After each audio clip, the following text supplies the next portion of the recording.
Change yourself and not the world. Long ago, people lived happily under the rule of king.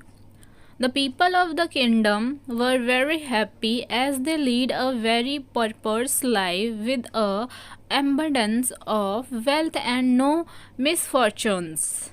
Once the king decided to go visiting place of historical importance and pilgrim centers as at distant place.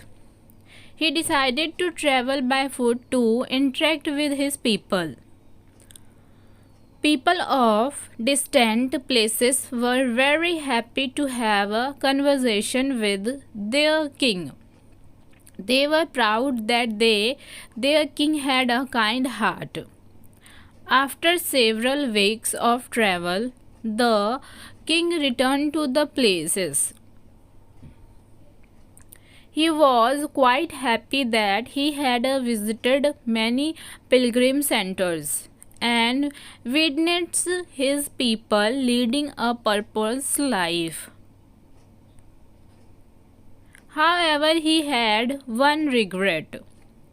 He had an intolerable pain in his feet as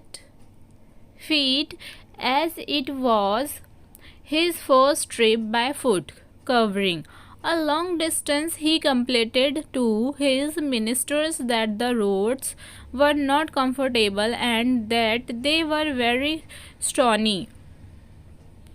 He could not tolerate the pain. He said that he was very much worried about the people who had to walk along those roads as it would be painful for them too. Considering all this, he ordered his servants to cover the roads in the whole country with leather so that the people of his kingdom can walk comfortably. The king's ministers were stunned to hear his order, as it would mean that thousands of cows would have to be slaughtered in order to get sufficient quality of leather, and it would cost a huge amount of money.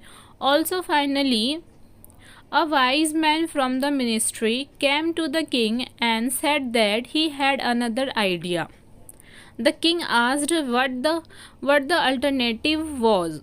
The ministry said, instead of covering the roads with a leather, why don't you just have a piece of leather cut in appropriate shape to cover your feet? The king was very much surprised by his suggestion and applied the wisdom of the minister. He ordered a pair of leather shoes for himself and requested to all his country also wear shoes. Moral: instead of trying to change the world, we should try to change ourselves.